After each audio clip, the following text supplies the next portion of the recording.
The two Jills, a psychologist and psychic intuitive, reveal mind-blowing insights that turn psychology, self-help, and conscious teachings on their heads. Why? Because they work. Real help, sincere growth is here. Welcome to Sight.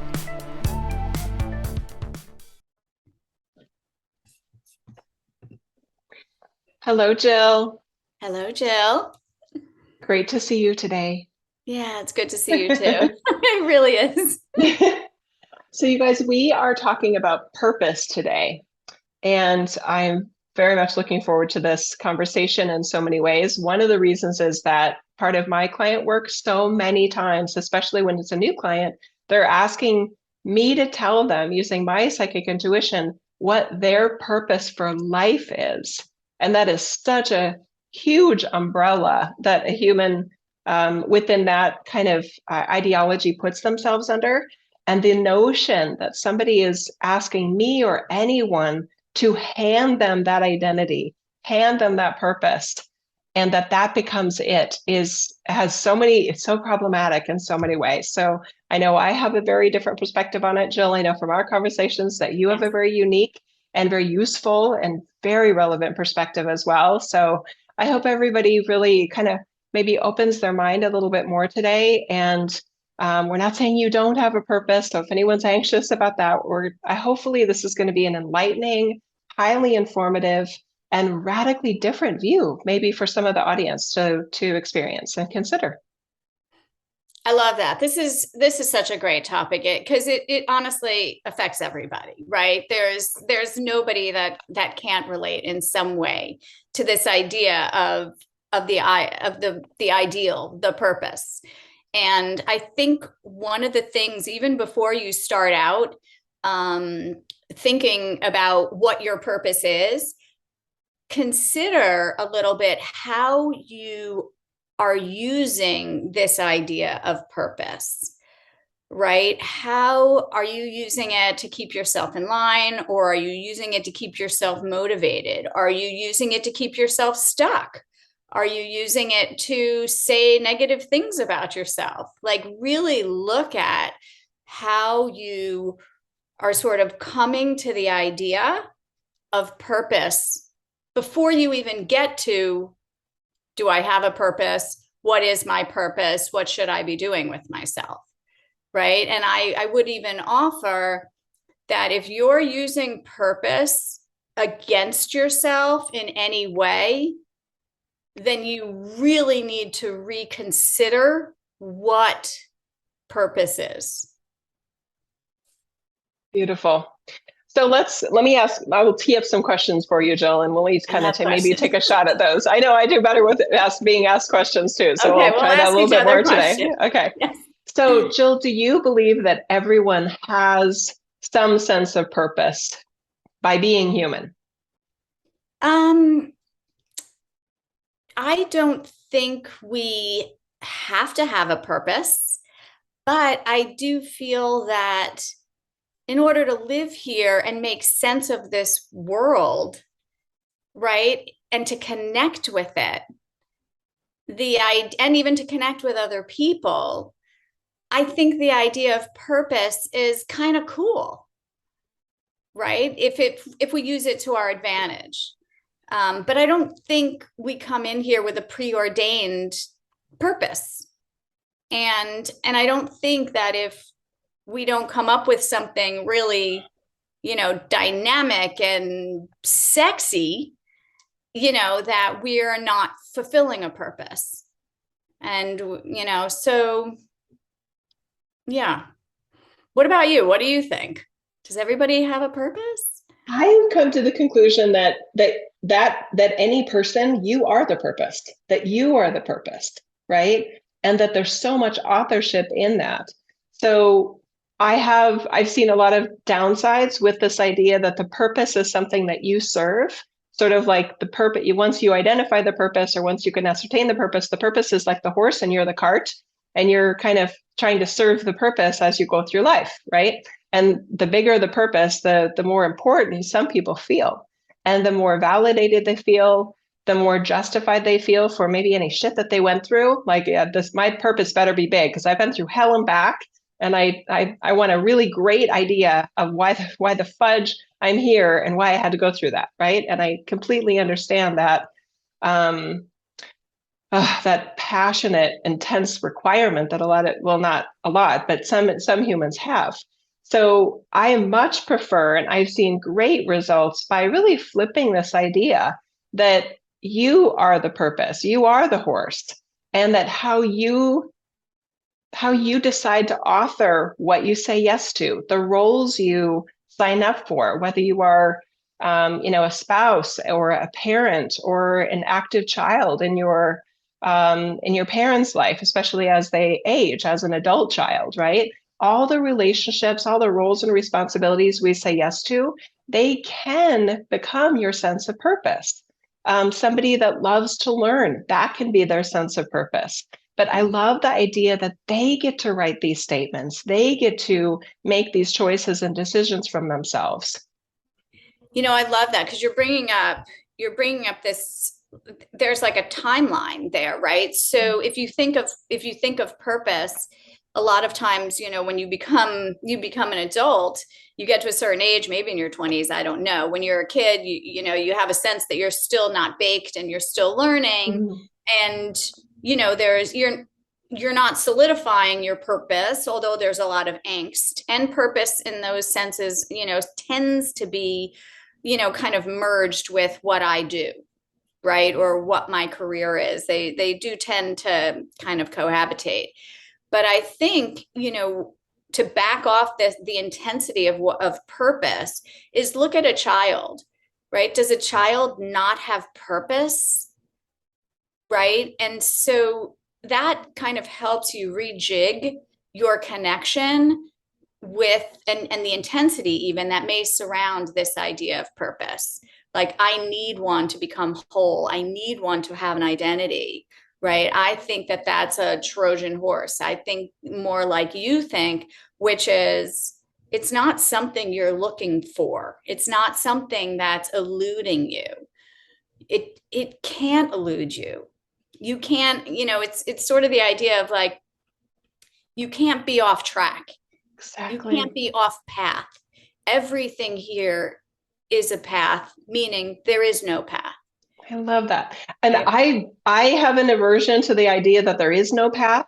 But I get it that for some people that's a freeing concept. I think an additional way to look at it is that if somebody decides that they are the purpose, you are you, and you can't be off track. You can't be off purpose, and there is no risk of being off purpose or off course because you are the purpose. Right. And so really, I'm just saying, if everything's purposeful, then nothing is, it's really sort of the line from The Incredibles, right? If everybody's super, then no one is, right? So and I so disagree with that. It's so funny because somebody said that to me once. Well, are we special? I'm like, yeah, everybody's special. We can't all be special. I'm like, why not? Who set that rule? But special is the norm, and that's the beauty of it, because I do think that in God's eyes, we are all special and valuable, right? And so the joke and purposeful, right? And I have this saying, when people are really struggling with their purpose, and I always say, I'm like, God didn't, send you down here, whatever your belief system is. It's kind of, tongue in cheek that I'm saying this, but like, God didn't send you down here so that you could do what, be very specific in what you came here to do. He's not pulling the strings, there's nobody there telling you what to do. You get to come down here and play. I consider this like the holodeck, the playground, whatever it is, right? And so if purpose is something that really like lights you up, then 100% go for it, right? And I think even some of those people are not that bogged down by it, but then there's another set, like, I was a stay-at-home mom who also had, studied for a PhD, and I ended up, to the outside world kind of not using it, right? because I raised my kids, and there was a big struggle to shift from this idea that purpose and identity was wrapped up in my education, right? And I had to really, and a lot of people do this, there's a struggle to get back to, okay, that's not it, right? That's not it. That's not what makes me me. And for a while, it was really clashing with being a stay-at-home mom. I just felt like, can you hurry up and grow up? I got shit to do, like to my kids. Like, I'm on hold. I felt very much on hold via, ergo the purpose. Right. Yeah. That I guess one way that I would offer context for that for some people is that, sorry, tickly throat, is that when we place maybe too much emphasis on a certain role, right, we can get out of balance. And it puts a lot of pressure on that role or the individuals that are within that role. Let me give some examples.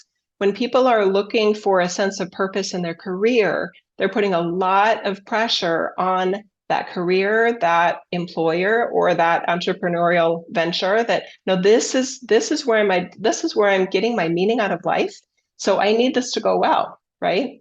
That's one example, and that's problematic, right? And there's antidotes to that of, well, you had meaning before you were ever in your career, right? You had meaning before you started your business or something like that. And parents, empty nest syndrome that a lot of, especially women, face, that I don't know what and who I am anymore because my kids are now out of the nest, and now I don't know who I am anymore. And what I like to say to moms that are, or dads that are in that situation, caregivers, is, but that's your brain is telling you that you only had meaning once you started to be a parent. And that's not true. You had meaning before you ever even thought about having kids. So the brain goes, wait, what? Right? That's a record scratch, to use your beautiful term, right? And cute, funny term. So this re-identification, allowing the brain to be more relaxed and more reflective, that where are you choosing to obtain your sense of meaning and purpose and identity? And is it one thing, and do you have control over that, right? So I, because of my work, have had this blessing that I love being a parent. And I loved, when they were on summer break and, trying to do fun things together and really just enjoying them as much as I'll allow myself. That doesn't mean I'm perfect. I get annoyed too, with just like, okay, like today's boring. Again, we're in a Groundhog's Day situation. But just allowing as much enjoyment and pleasure in that role as possible, while also having and allowing a sense of meaning in the other ways that I am Jill, right? So now as my kids are leaving the nest, I had a good cry when I dropped my older daughter off at college, but I definitely did not have a sense of a loss of meaning, a loss of purpose, right? In the extreme case of empty nest syndrome or system is when a parent loses a child, right? Mm-hmm. And their sense of, again, their world is rocked even more so from that tragedy if the main source of their identity was being the mother to that child, right?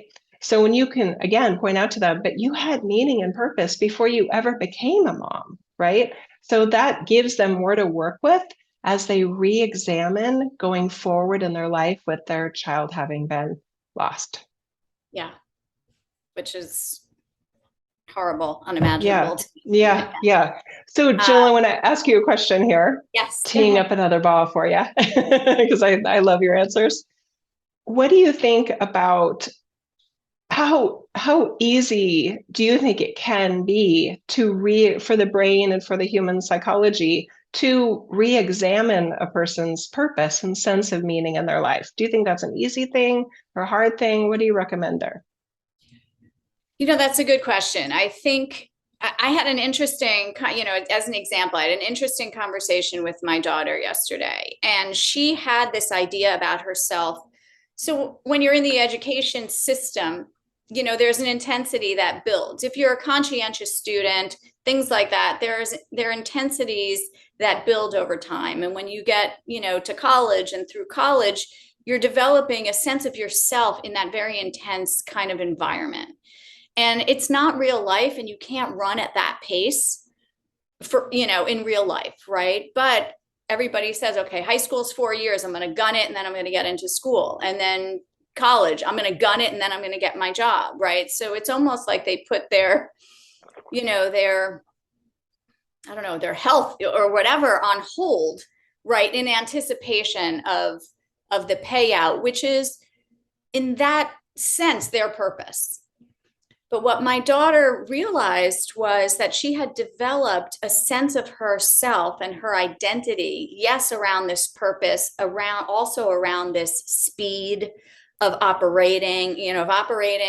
And she just, it was a very limiting sense, because she felt like, I don't want to interview. I'm nervous about interviewing. I'm nervous about, she had a view of herself that enveloped a lot of anxieties, I think, because the intensity of the situation. And you're always looking at your peers, right? You're looking at what everybody else is doing.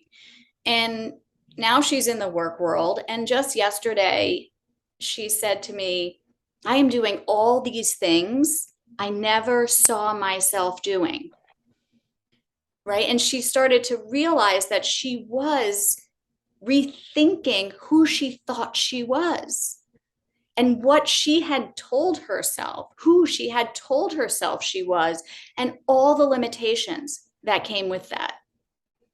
And so in an interesting way, she's not different. She's realizing how misled she was as to who she was and how she misled herself. She realized she got herself wrong. And that's very different than saying you're an adult and you've matured and now you can do these things that you couldn't do before. And the reason I'm bringing this up is because you mentioned the brain, and the brain has a way of putting, growth, if you will, or developing out of these ideas of yourself as an act of maturity. I'm going to argue it's not.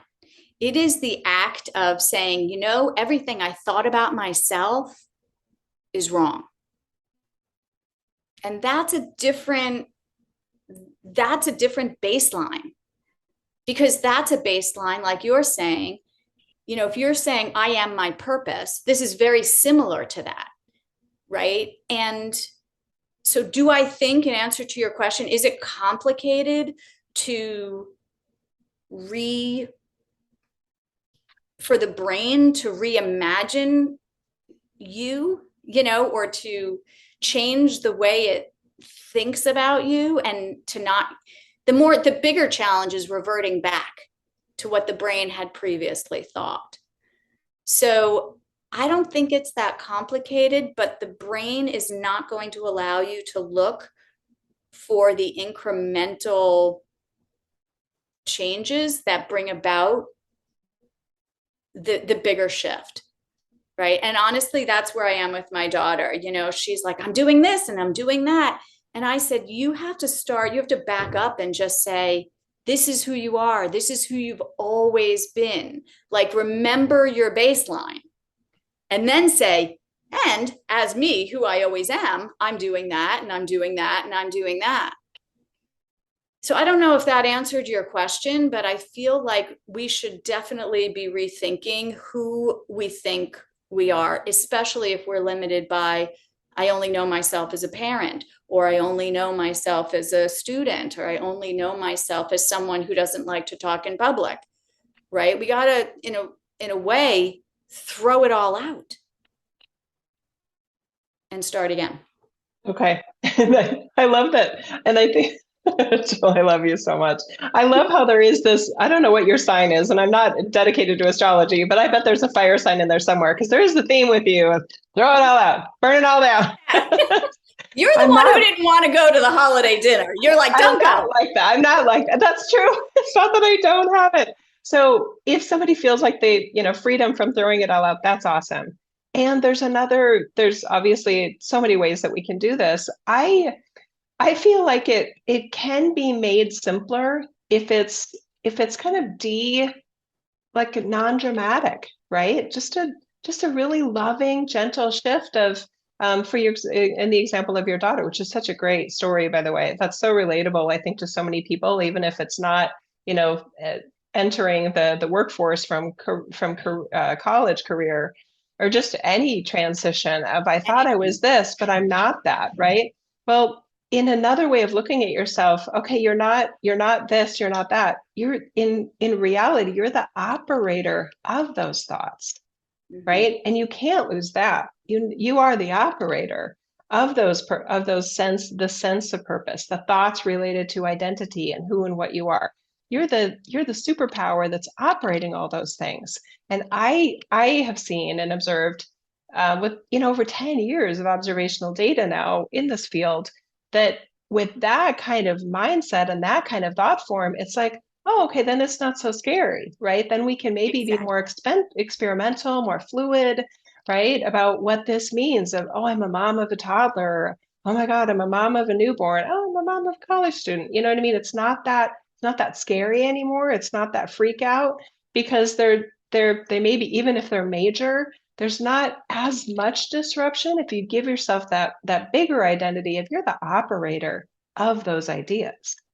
And that's where she is now. You actually said it so beautifully, because she's like, I had all this fear and I don't have it anymore.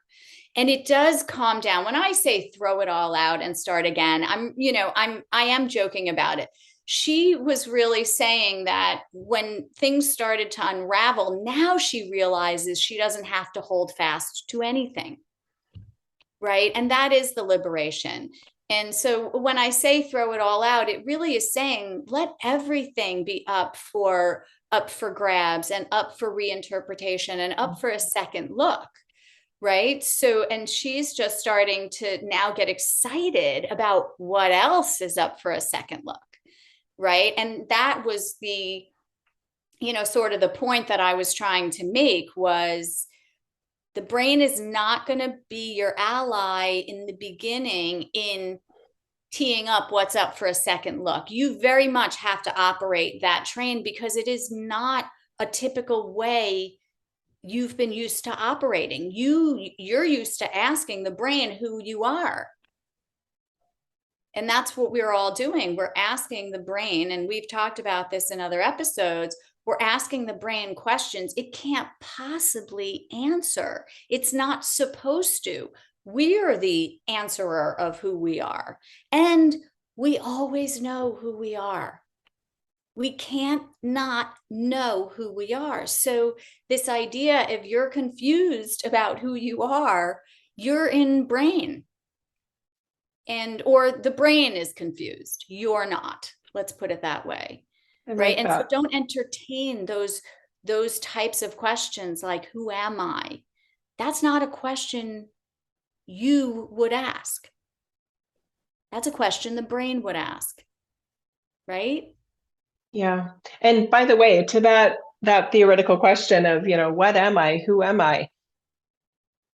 You are a conscious being that gets to choose that answer for yourself.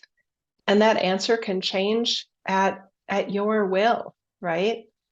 Can we talk about problematic beliefs and problematic purposes a little bit? Yes, please. Because I know you and I have both, been exposed to / witnessed and observed in others some really, let's just say, less than ideal purposes. And let's talk about a rubric a little bit first, Jill, if that's okay. What is a rubric for kind of a good purpose or a bad purpose? I'm concerned when I encounter somebody whose purpose is something that they have very little to no control over. For example, let's go to a bit of an extreme here. My purpose is to, upgrade humanity and change this world.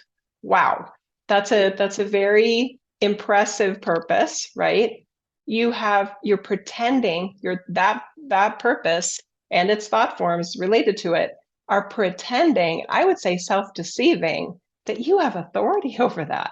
You don't have authority over all of humanity. You have authority over you, right? So I get that for some people, and maybe the more traumatized they have felt in life, the more enticing that kind of huge, lofty purpose can feel. Because again, it probably does counterbalance the level of pain and suffering they feel like they've felt. So the more pain and suffering they perceive that they've been through, or that humanity is going through, it's possible that their thoughts are interpreting it as, this better be a fucking, is it okay that I said that? We'll have to make sure we put explicit on this.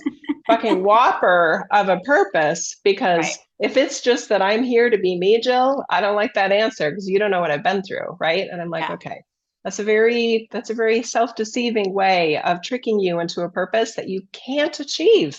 You can't achieve that. Well, it's an added, I like what you're saying, because not only can't you achieve it, so this is brain, right? The brain says you're not feeling so hot about yourself, or you've had a past that requires, some overcompensation, let's say. And what the brain will do is it'll say, we'll have a lofty goal. And that lofty goal will attach to your identity. And then that will, according to brain, lift you up out of the doldrums, okay? In reality, what happens when you have a lofty goal like that is so kind of obtuse, right? And to your point, out of your control, it has like it's like a backhanded, what do you call that? Like a backhanded slap? I can't remember, where it gets you. So it's lofty goal, but it hits you with this, it's almost like because you can't achieve it, as you discussed, it actually depletes you. So it traumatizes you further. So the brain says, no, no, no. And then if you don't reach a lofty goal, then it's your fault or your problem. And it is a re-traumatizing goal, right? And goals should be specific. They should be actionable, right? And you should be able to tell that you've achieved it, or it's not a goal. It's one of those brain pipe dreams that's probably in the beginning trying to lift you up, but will sink you deeper. Yeah. And I would add to your rubric there, a third one of that you have authority over it, that it is within your control. So think about this in terms of parenting, right? So many of us that are trying to do, be very responsible and loving and nurturing parents for our children, we're basing our success on how our kids do, but we don't have full authority over how our kids do, right? So that's a tricky one. You have, and the visual that I like to give people is you only get to play your side of the net in tennis. So when it comes to parenting, your kid is on the other side of the net. And that can be, for any of us that are a bit more on the controlling side, that can be very frustrating, very humbling in a lot of ways, but very healthy. And I would say a necessary form of humility, that you will do everything you can, but you can only play your side of the net, even with parenting. That's such a great analogy, because really what parents try to do is hit the ball. Their kid's on the other side, the ball's coming, and the parent is running to the other side of the net to try and return its own lob. So there is this, let your kid play the side of the net, right? Which I love. So I love that, I love that visual, because a lot of us are definitely trying to play both sides of the net. All right. So what else? You were talking about how goals can be really problematic. So what are some other ones that you're concerned about? Because I know it wasn't just a single, right? I would say another one that I see quite often in terms of purpose is to be like a successful business owner. That one, I'm really strong on that theme lately, because there are so many entrepreneurs and health and wellness practitioners that are in my community and in my audience. They are so regularly asking, like, my business isn't as successful as I want it to be, or it's not growing like I want it to be. And the next question is, what am I doing wrong? Or what am I blocking? And their brain has already come to the conclusion that their success and their growth is up to them, right? And, there's a part of me that's like, didn't you do a lemonade stand when you were little? Didn't you figure out that you can make it's a crapshoot? You can make the best freaking lemonade. You can have the best freaking location, and you may not sell anything, right? You may You may be very under goal in that. So you do what you can, and the lemonade stand is simple, right? And not simple to achieve, but simple to set up. Look at how complex it is to own and operate a business. Even, I would say, especially in some ways if it's online, because there's so much noise online. There's so many ways to be overlooked. There's so many, even if something is in your face, I see and ignore ads and even click the I don't like this ad kind of, it's irrelevant to me kind of person. So even with ads and things in this reality, it's so likely to be ignored. So it's so valuable to reset your expectation again, even with a business, that you get to play your side of the net. We have very little control over how that goes. I do believe in luck. And I do believe in chaos and randomness, and that things happen for no reason at all. And I know that's frustrating to a lot of people that want to, I would say, pretend that their success is in their hands. And I don't think that's true. There's a lot that you can do to play your side of the net very, very well. But how it actually ends up going, we don't have authorship of that. Well, and that gets into, our self-help, are we getting anywhere, episode, because there really is this idea in our minds that if we just had the right training, or if we just had the right education, or we just had the right person, promoting us, that would, or if we were good enough, right, that we would be getting somewhere. And, again, it goes back to the beginning of the conversation, is like, look how you're using these concepts, right? If you're not using them in support of yourself, these concepts have to go. You're damaging yourself. You are doing yourself a disservice.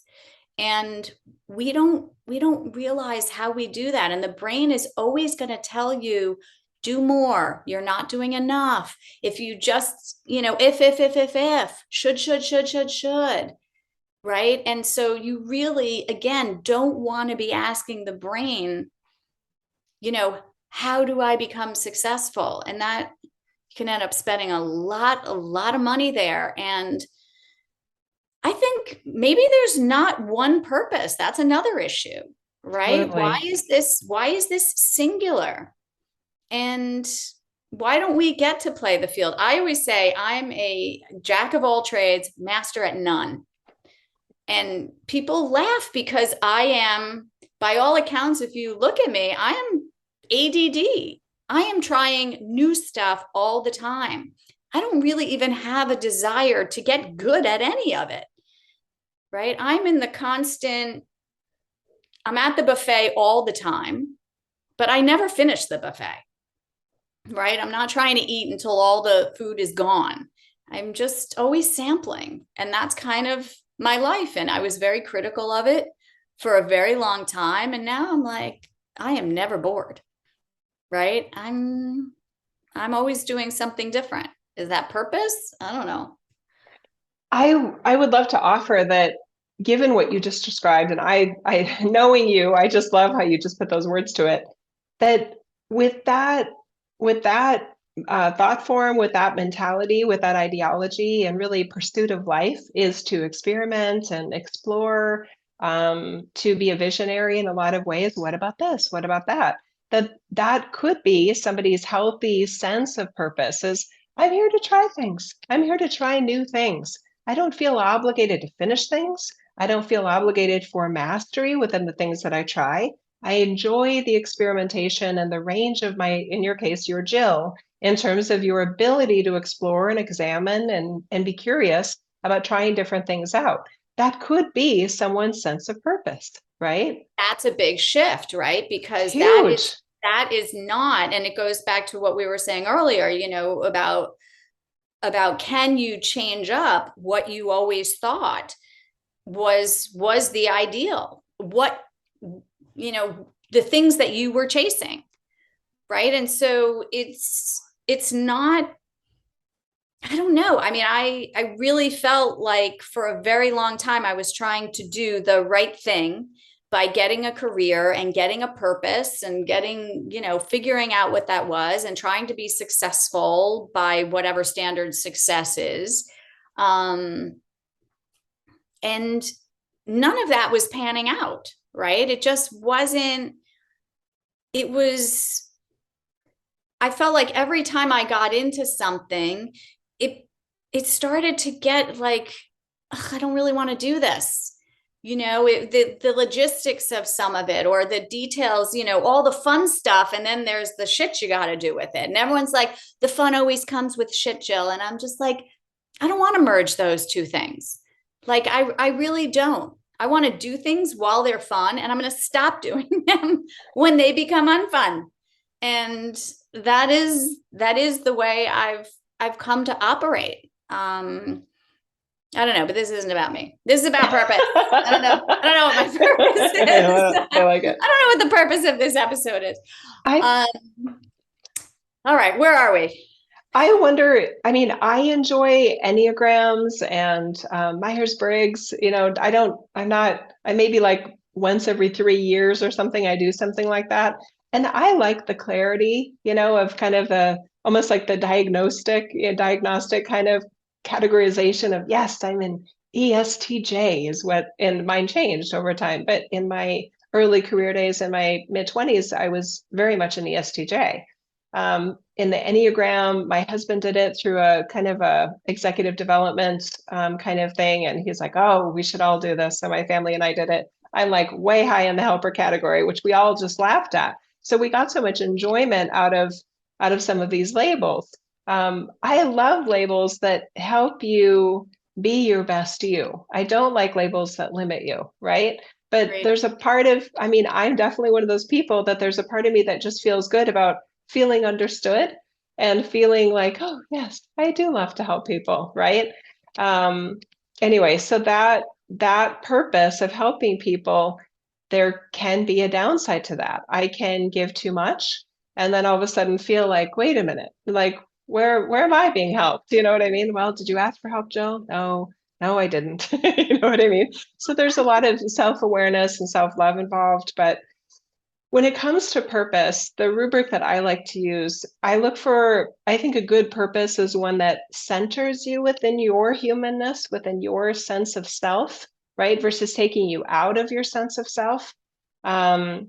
And I could give examples, but I think we already actually gave some. Yeah, right. When I come across somebody who feels like their sense of purpose is to heal the world or something, I do find them disconnected from their human relationships, very disconnected from their human roles.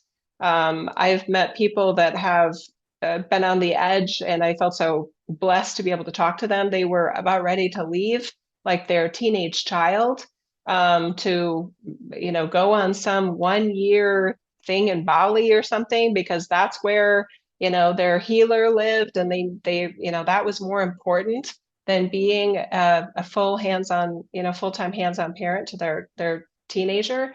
I was just like, okay, let's just give you another perspective, right? That's very, yeah. Anyway, so I have opinions about things like that.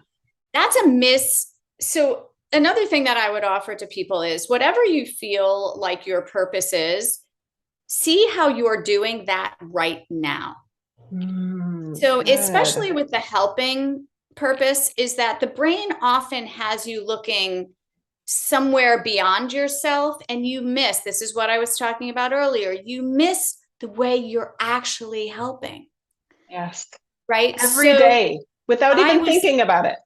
I was missing how I was helping my kids because I was thinking, about my clients, so it's really important for you to rein your brain back in. And chances are you're not off on your purpose, but you're probably off on your perception of what the execution of that purpose is supposed to look like. So if you're in the helping profession, look at who you're helping. You're helping people all day long, walking down the street, picking up someone's scarf that's fallen, it's all day long. But your brain is not cataloging that. And it's not putting them in sort of the bucket that would fill you up in the purpose that you're actually talking about, right? And there are other purposes, you know, it's not just helping someone, but even just, you know, if you're looking for richness, look at the richness that you're already, you know, sort of enveloped in, you know, whatever, you know, it's almost, some of it's metaphorical, yes. But even that helps the brain just, you know, soften its grip on hijacking your purpose and making it look a specific way, or you're nowhere. I love that. I'm so glad you added that, because ideally purpose is something you are naturally, right? I've seen that kind of definition of purpose be so self-serving and so supportive and so expansive. It really helps you be even better at what you naturally are, right? The other thing is that I find that in our modern day society, there's a lot of confusion between purpose and income. There is this, I think, unhealthy overlap of those, that in order for something to be your purpose, it needs to be something that you make money at. So this example that we're using about being helpful is so perfect, because there are so many ways that we are helpful and we're not getting paid for it. The world is not always going to pay you for your purpose. And the more that I see someone trying to almost like force this reality to pay them for their purpose, the more disappointed they are, the more frustrated they are. They're really trying to force fit something that may be completely disconnected. And for those of us in the more spiritual consciousness communities, I love to point out, for one example, Jesus was a carpenter.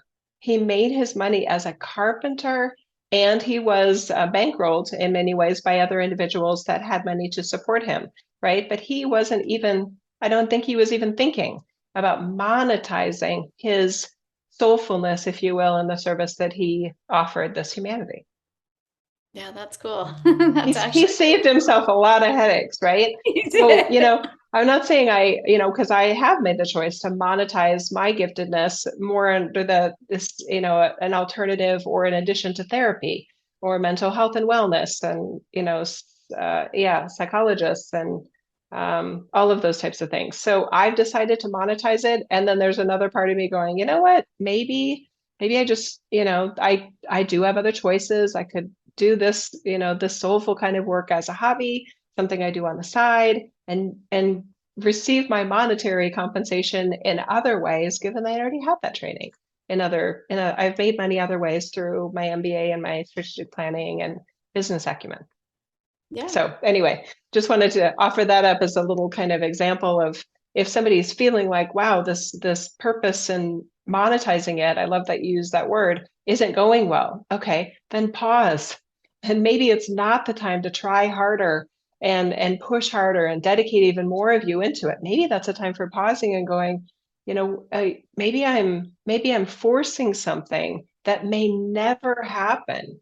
And it may not be up to me. And maybe I've done everything I can, and it's not going to get better than it is right now. And I think that's healthy. I think it's healthy too. And along those lines, this idea, let's say you're in a career and your career is not, you know, filling your purpose cup, right? People often feel like, okay, I got to leave this because this isn't my purpose. And that's not necessary either. Right? So you can totally stay in your career. Don't actually try to make it your purpose, which would maybe dial you back a little bit and make it a little more bearable just to be there. You're not overworking yourself. You're not trying to, you know, stick a square peg in a round hole. And then you can just be like, okay, I do that, you know, and the beauty of that is it gives me money.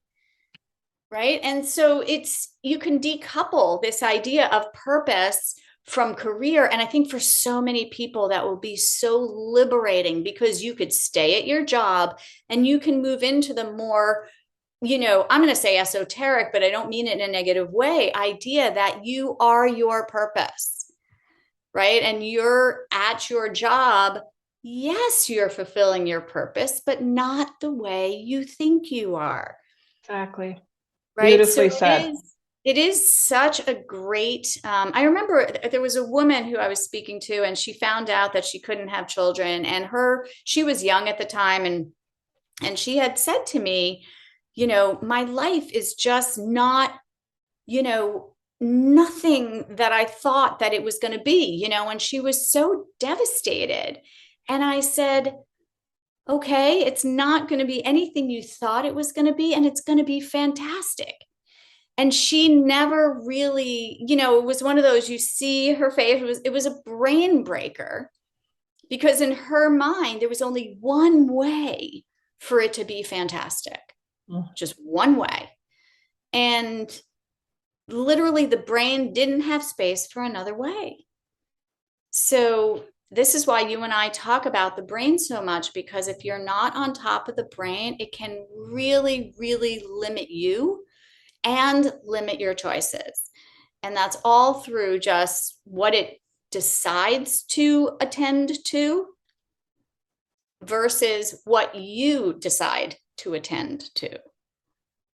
And both of those create your perspective. What you attend to creates your perspective, and what your brain attends to creates your perspective. And it goes back to, if you fall asleep, your brain is driving the bus, and your perspective becomes what would I call it? It's basically comes out of its filing cabinets, right? So this is, it's a multi-step purpose of staying awake, a multi-step process of sort of staying awake. Watch how your brain is teeing up purpose. Watch how it tells you are not achieving your purpose. And then reset the balance, as you're talking about, of I can't be off purpose. Yeah. That's not a possibility. It's only a possibility to the brain, which says purpose is outside of you, beyond you. Frankly, you're probably never going to get there. Or you're never going to be satisfied, even if you get there. What you were just talking about there reminds me of the other sort of layer of purpose, which is fulfillment, right? Most people want to be purposeful because they are seeking and desiring a sense of fulfillment, right? And idealizing fulfillment, I feel like that's what that friend or client was describing to you, that, that my life isn't anything like what I thought it would be. And I sensed that there was disappointment and disillusionment that she was facing because of that. So I feel like we've over-idealized so many different things that we are consistently in a sense of disillusionment and lack of fulfillment. And that can cause a lot of spirals for a lot of people, and a huge distraction from their sense of value and meaning in the everyday roles that they've already said yes to, right? For example, those of us that said yes to being a parent to these souls that are our children, right? So I am very dedicated to this idea of helping people feel more authorship in the meaning of the roles they've already said yes to, the commitments they've already said yes to, without this kind of Hollywood version of idealizing them, right? There are so many. Let's take an example of Oprah, right? Because she, for some people, has already been taken off of the pedestal. But for those that still have her on some sort of pedestal, there are so many Oprah type individuals that are the Oprah to their friend group. They are the wisdom keeper, the talking points, the sanity maker, right? Explorer of great ideas and making them implementable. They do that for their neighborhood. They do that for their friend group. They do that for their church group, right? And they're not getting, obviously, the world recognition for it, which hopefully their brain can be talked out of that requirement, right? That it has to be, global in order to be relevant. And they can really reassess the usefulness and the value, and then deciding to allow a sense of fulfillment in their version of being, a soulful resource for individuals, even if it's on a much smaller scale. Yeah, and I love the way you said that too, because fulfillment isn't allowing. That's all it is. It's not an action. It's not something that comes your way. Choose to feel fulfilled. Yeah, you just yeah, so it's choosing, it's allowing, it's opening up that, you know, yeah, it's just, it's almost like we give you permission to be fulfilled right here, right Yeah. now. Because I don't think that many people have that, or allow themselves that permission. And I do think it comes from this, rather overbearing, brain programming that we've been sort of brainwashed with, right? It really is, you're not enough, you're your grades, you're your job, you're your income. I mean, we are getting these signals 24/7. It's like the subliminal, it's not subliminal, obviously, but it's getting Reinforced. in, it's so reinforced, we don't even notice it anymore. It's normal to us, right? To have this belief that I'm not enough until, or, I'm only as good as my boss's latest, comment of me, and needing that sort of constant reinforcement, because there is this constant unreinforcement, I can't think, there's this constant sucking it out of us. So that's the battle we're operating in right now. Right. So Beautiful. we're trying to reclaim, right? You are your purpose. You are living your purpose all the time. You have permission to be fulfilled. You have permission to like yourself. You have permission to trust yourself. I mean, all the things that we talk about in all of our episodes, it's really like, I don't know, it's so stunning how we've gotten ourselves into this really I'm not enough loop. And in terms of the how, because I can imagine, especially at this point in the conversation, there's going to be some people saying, okay, I get it. Now tell me how to do it. Yeah. You don't have to knock out all those thoughts out. The gentlest, most successful strategy I know of is to replace those thoughts with better thoughts. It's very easy. When you offer yourself a better system of thought in terms of, okay, so I'm unfulfilled here. I feel very like this purpose is not enough. I'm not happy here. I'm not happy there in terms of different roles and things that you've said yes to, commitments in your life. Okay, what is another way to look at those roles and your expectations? Because you can revisit those expectations whenever you want, right? And for anyone that has a high standard for themselves, they have probably gotten in a deeper hole in a way in terms of feeling unfulfilled because they had unrealistic standards to begin with. So it is the revisiting of the standards that helps them feel more purpose and feel more inherent fulfillment in what is already in their life. And most of us have a brain and an assessment system that is way too outward oriented. And I'm not even talking about the comparison, just a sense of, again, expectation. I thought it would look like this. I thought it would feel like that. I thought if I was successful in my job, I'd be making X amount of dollars per year. And I'm not even close to that. And oh my God, I may never get that. Oh my God, oh my God. And then, just the disillusionment sets in. So, okay, that isn't what's happening. Okay. So how do I choose to feel about that and react to that and respond to that, given that it isn't going according to what my expectations were? The magic part of that is resetting your expectations. And a stubbornness about that in your thoughts is a recipe for unending lack of fulfillment. Yeah, that is perfectly said. I think expectations are a recipe for disaster. They honestly, they don't lead anywhere good. Jill, are you saying that you are not a fan? Are you proposing that somebody have no expectations? What do you think is the winner there? It depends what you're, saying no expectations about, right? So in my mind, like, should people not have expectations? in my mind, expectations are sort of pre-playing reality, right? So it's sort of predicting the future, and based on that prediction, you're going to choose whether you're happy or you're not happy. That takes out the whole idea of you being present in your life. And so I am not a fan of expectations, not good ones and not bad ones, because I don't want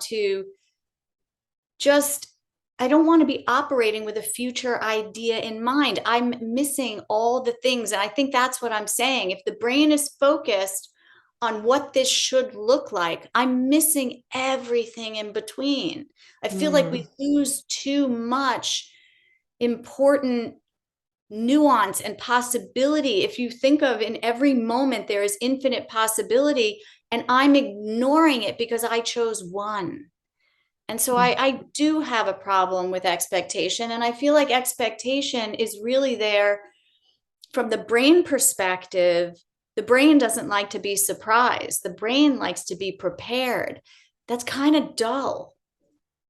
I want more surprise, because that helps me, I don't know, be connected, be involved, be interested. I don't know. So I don't like expectations. Okay. I love that. Thank you for explaining that, by the way, because I wasn't clear. I think my brain, the way that I'm definitely expectation based. That's how I make some of the decisions and choices that I make as my Jill, is based on, it's almost like, given what I know today, given how I think that would go, I'll say yes to this and no to that, or dial up my energy in this or dial down my energy in that. So to me, expectations, as long as they are in service to me and not me in service to them, that they're adjustable, that I will reset my expectations as I proceed through my yes, right? That, oh, okay, I started out with the economics major. Oh, okay, it might be more difficult to get a job in that. Oh, okay, I'll add finance. Oh, okay, I'll throw in some accounting there. So just adjusting the expectation as I go, knowing that there is no guarantee of how things will go. So it's I think that version of expectation I know for me and the people that I've advised over the years, that approach to expectations can be very healthy and There's a allow fluidity fulfillment. in Yeah, There's a fluidity in yours. So I like your explanation of how you're using it, because I like both of those systems. Because you're constantly updating, which is what I want. If I have an expectation and I'm not also constantly updating, then I'm in service of that expectation, and it is a detriment. It can really become a detriment to me. So I think I like what you're saying. It's like there's an expectation because it's based on what I know, which is great. You can use your brain, use all that, the data bank that it is, and say, okay, well, how do I think this is going to go? But I see a lot of people use expectation to decide, you know what, that's not going to go well. And it sort of keeps them in their box. They don't try something new because there's an anticipation that they'll be embarrassed, or they won't know how to handle it, or they don't have the experience. Well, how are you going to get it if you let your brain, sort of predict what's going to happen, and you're like, I don't like that. Right. And that goes against the self-trust that you and I, talk about, and just, aired a few weeks back, is that we have to trust ourselves every step of the way. And it takes those expectations moving forward are just a snapshot of us. And it doesn't put our best foot forward. And I like how you're describing, even including in your version of really detaching from expectations and not forcing expectations, because it very much fits with your life philosophy that you described earlier of, well, let's just see. Yeah. This looks interesting enough. Let's just see what happens, right? I've seen you operate, and that's a very healthy approach too. Just see what happens, right? Which is different than waiting. right? So Mm.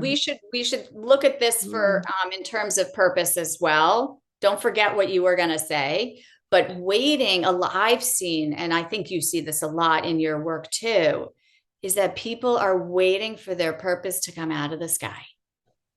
I mean, there is nothing, waiting is an energy.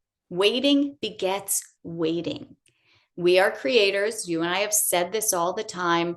We create our purpose. We don't wait for our purpose. And so there are so many people that I haven't found it yet.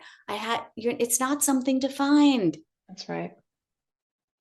So, yeah. Yeah, thank you. Because I'm so glad you brought this up, Jill. This is more important than what I was going to go to. Your purpose isn't something you find. I completely agree with you. Your purpose is you, and you make your purpose, right? I feel that same way about when somebody says, well, she's going to go find herself. Well, where does she think she is? Right? Right. Where's she going to find herself? So she is her, right? And he is him, and they are they. So this whole opportunity that we have to be more of an agent, more agency in our sense of self, our sense of who and what we are, and our sense of purpose.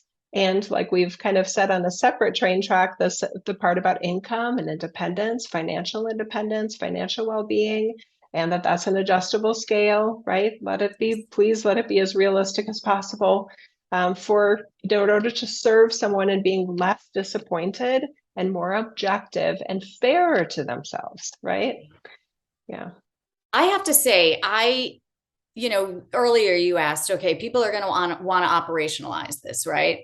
And we kind of laughed when we said that I threw out the idea of purpose, that I kind of threw it out. But as I'm thinking about it, I do want to be clear. I did have to throw it out. It was definitely tripping me up. While I thought I didn't have my purpose, I couldn't be my purpose. So there was this, idea for me that it wasn't, my brain was, I just stopped looking for it. I just stopped, I'm like, okay, nothing I do. Let me back up. A lot of my operating was in service of purpose, as you talked about before, or was in service of finding my purpose. It took up a lot more time and energy than I really realized. And it was a lot more distracting than I really realized. So for me, I decided to, as I always do, because I am an experimenter, I'm like, what if I just walked around, and I always pick 2 weeks, purposeless?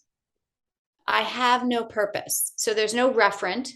My brain isn't being like, oh, this could be your purpose. Oh, that could be your purpose. Oh, maybe you should do this because it'll give you a purpose. Like, it was just like craziness in there. So I decided that for 2 weeks, I was just going to live. And I've never stopped living that way.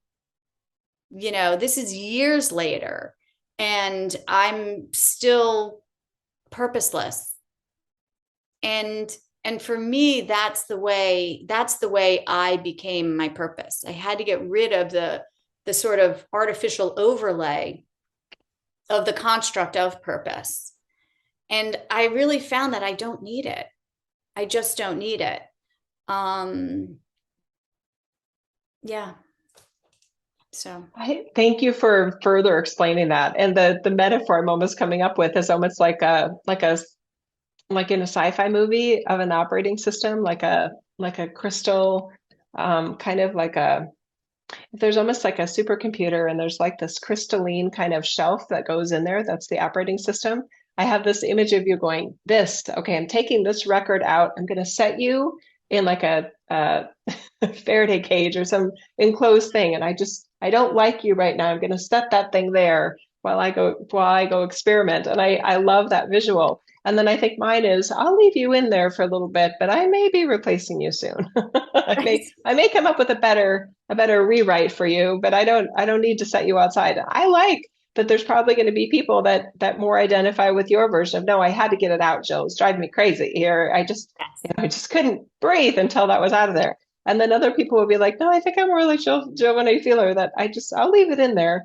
you're not bothering, but you will be replaced with something better once I come up with it.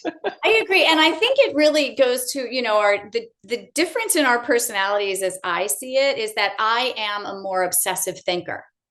So if I don't pull it out all the way, my brain has the ability to just run it in the background. I feel it.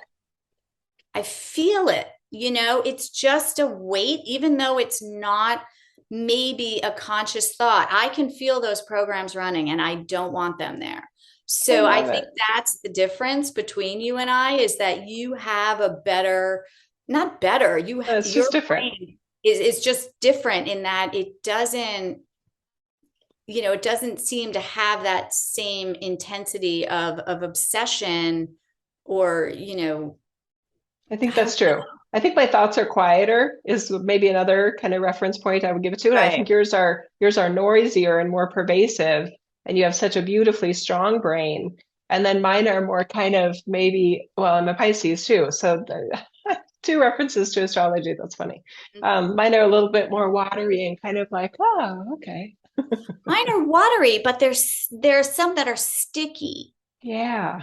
Right. Okay. So that's not, I have a quiet brain. Yes, you do. Yeah. So there's a stickiness to it. It's almost like, you have all gum these on your shoe. Love cars and, and you have that one clunker that's just on your lawn and you're like, God, I really got to get to that. Right. But everything else is great. But there's that thing that's just sitting there and I notice it. And part of it, honestly, for me is like a feng shui thing. It's just like, I feel it. Like, yeah, it's just annoying. It's not actually saying anything, but it's the best I can describe is it's weighty. Right. Thank you for that. That's beautiful. So for me, who spends a lot of time in there, I'm just like, you know what? I'm going to take it out. Right. And I will sit with, on Thanksgiving and holidays with the people. I will go to that dinner and I will use it as like an experiment, watching. I will sit there, but I will not sit. I will not let that program sit there, so it's interesting, but I think just overall, I do want to reference back to the beginning again. Like we've talked about a lot of things, but how you interface with purpose is really, really important. And I think this, for the people who have the more obsessive, sort of, what's my purpose? Where's my purpose? How do I do my purpose? And you're always thinking about your purpose, even when you're taking a shower, then you can give yourself the permission to go purposeless. Right. And for other people, who have more of your constitution, they can use it as like, I see you purpose, but I may change your purpose and let that, kind of, both of them to me are fun. Mm-hmm. Right. And that's the other part that I think, I catch myself sometimes when you're talking, I'm like, I see my face is intent because I'm listening to you. But the reality is we want you to have fun with your brain and the things that we're talking about, because I will say doing this and catching my brain in action, there is nothing more fun to me, right? There's nothing more fun. And I catch it doing crazy shit all the time. And it's erroneous associations and it's, forecasting into the future and the expectations it's teeing up. Like I'm fascinated, by what it's got going on up there. And we want to offer, stay fun with it, stay flexible with it. And part of the way that I think you and I do that is we don't take it personally, right? We don't personalize what the brain is saying. We don't say, I must be a bad person because I'm thinking this way, or something must be wrong with me because I'm thinking this way. We're like, where'd that come from? But we don't care to answer it. Yeah, just a rhetorical question. It's not something to answer. It's just it's giving the operator of the brain more permission to either agree with the thoughts and utilize the thoughts or disregard the thoughts and just let them flow through in an unactionable, without ownership, without responsibility approach. Exactly. Yeah. And Um, that's the way to keep it fun, yeah, and to just not be so afraid of your thoughts, really, right? I agree. Yeah.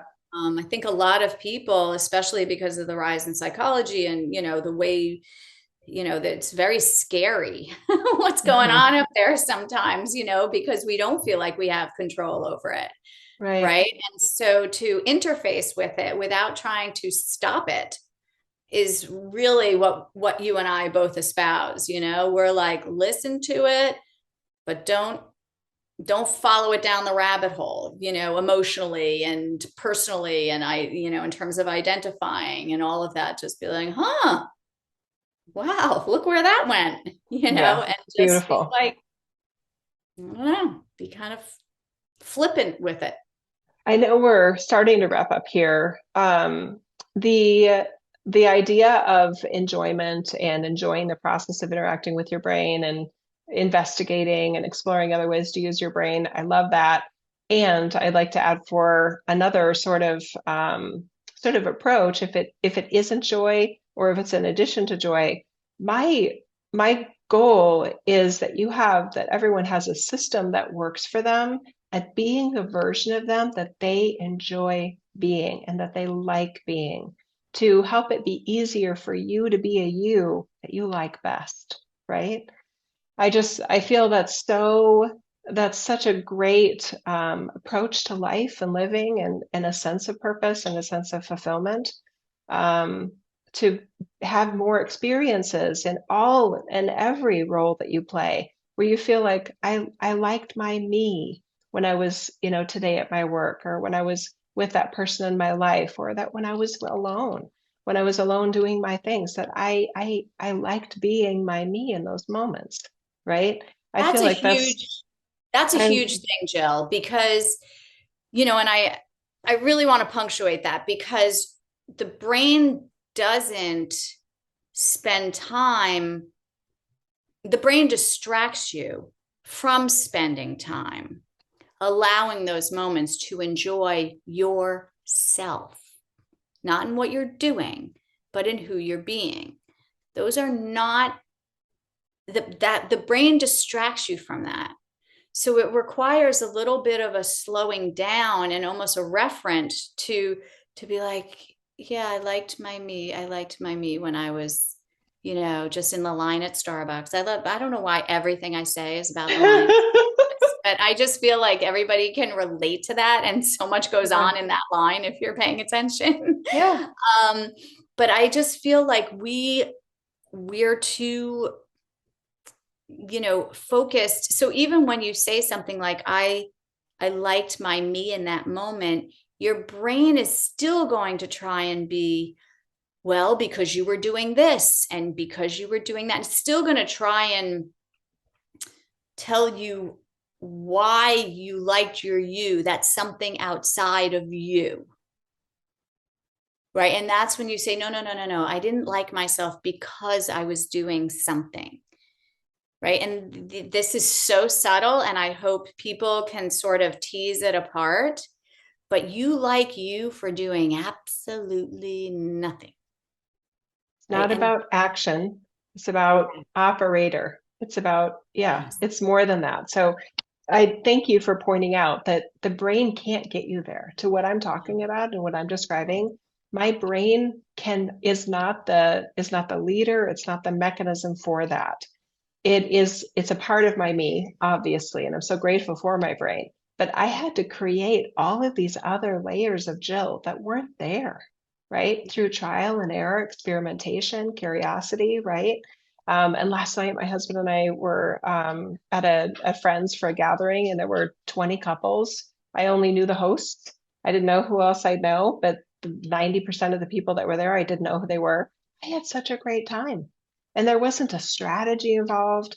I was curious. I did have the intention of going and enjoying myself and enjoying Jeff, my husband, in this, experience. And we succeeded, right? I don't even want to diagnose, deconstruct it from a brain oriented space, how and why and what I did and what I didn't do. All I know is I enjoyed myself. And I feel that others were also enjoying my me while I was enjoying their them.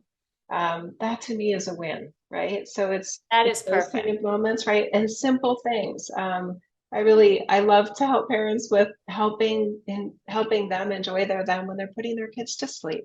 You know, when they have little kids and they're just like, well, there was one mom that was embarrassed. She said, "I'm embarrassed to say this, but I I dread the putting my child to bed because all I do is lay there thinking, get to sleep, so because I've got other shit to do, Yeah. right?"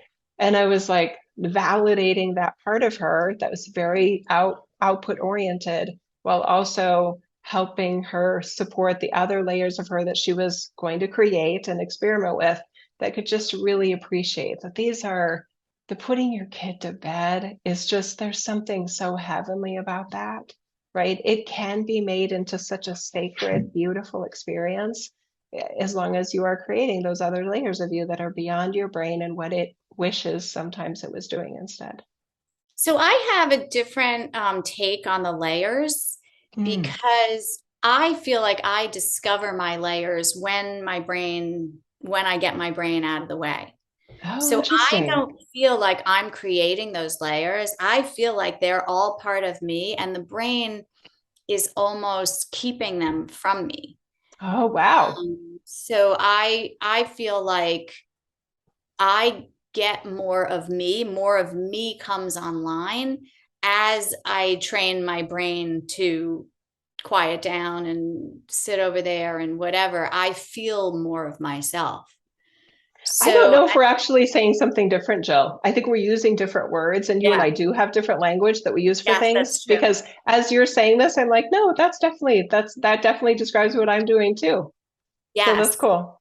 So because I always remember you would say all the books are on the shelf and you get to Hmm. pull any book you want, right? But then when you say I was creating layers of me that weren't there, I don't feel that that's what's happening. I feel like the for me, and I've been doing this for a while now. I feel like I am always so pleasantly, not surprised by myself, but I'm so pleasantly comforted by me when I sort of deprogram something. Okay.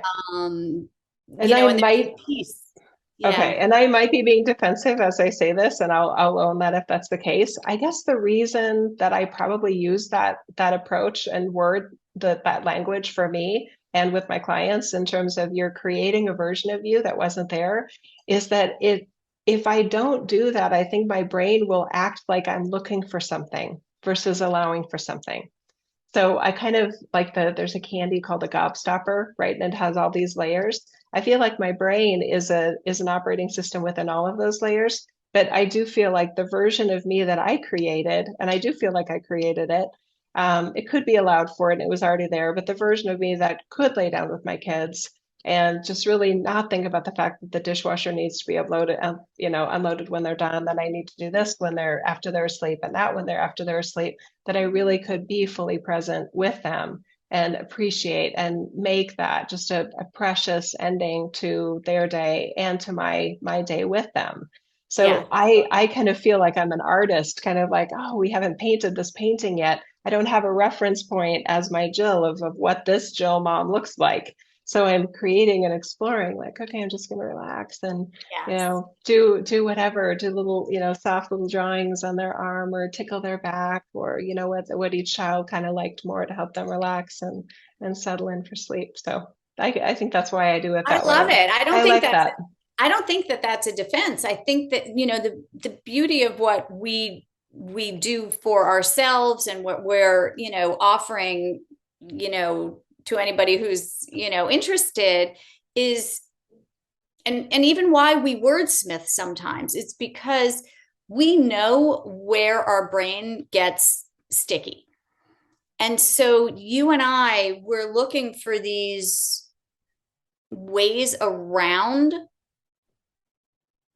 to bring about something that, yes, we are creating. We're creating a solution, right? And And that is the creativity here, is like, how do I get out of my brain? What gets me out of there? And we want people to find their own way, because you're sharing your way, I'm sharing my way, and everybody has their own ways to sort of navigate this, kind of often unruly interloper, that is a little too much of a busybody. So whichever way appeals to people, and whichever words you have to use, and whatever, we are all for it, Whatever works. whatever works. Just understand, that the goal is often the same, right? That we're trying to get more of us online, less of this, put this to sleep a little bit more. And, when my daughter was, saying, I never knew this about myself, inherent in that was, this is me. She knew that she couldn't not be her. She had that understanding that she was misinformed. And that was it was so interesting, the way she chose to kind of describe it. She's like, what else did I get wrong about me? Which is really quite, it's quite a revelation. It's quite remarkable. That's huge. I'm so happy for her and what that allows for her in terms of, again, enjoying her, being a her that she likes, right? In all of, not just in her career kind of version of her, but in all the ways that she is herself. It's so and beautiful. That's what she's saying. She's like, I'm feeling it kind of, she's like, I'm curious as to, now that I have a different perspective of myself, it can't just be in one space. I'm a whole person. So now she's really eager to bring herself to all the things she normally does and see what changes. And so the work that we do inspires. If you start to do the work, it inspires itself. The curiosity inspires more curiosity. The hardest part is getting started with the sort of watching your brain. But once you do that, it starts to feed on itself. And that's why you can get in via the purpose conversation. You can get in via the trust conversation. All of these are entry points to the same place. So yeah, whichever one speaks to you, and don't give up, because there will be one that speaks to you and, and allows you to get in there. Yep. Thank you, Jill. This was perfect. I'm so glad for all the things that you added in terms of like, don't wait, right? The brain will never say okay, now it's time to go, right? Now it's time to be that. Giving yourself permission to let it be messy, have very soft and forgiving, compassionate expectations of yourself and how things will go when you're experimenting with another way of being yourself. I love that we did purpose today. That feels complete. Do you agree? Yeah, it really does. It really does. There's a lot here. There is. There's a lot here. I've heard from so many people, Jill, as we're closing up here, that some of them, when they find an episode that they particularly enjoy and they just sense, wow, there's a lot here for me. And I'm not going to get it all in one sitting.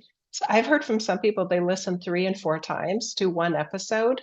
And sometimes they watch it, whether it's on YouTube or Spotify. Sometimes they only listen to it and they just let themselves really, they said this is the only podcast that they do that with. And I hear something new every time.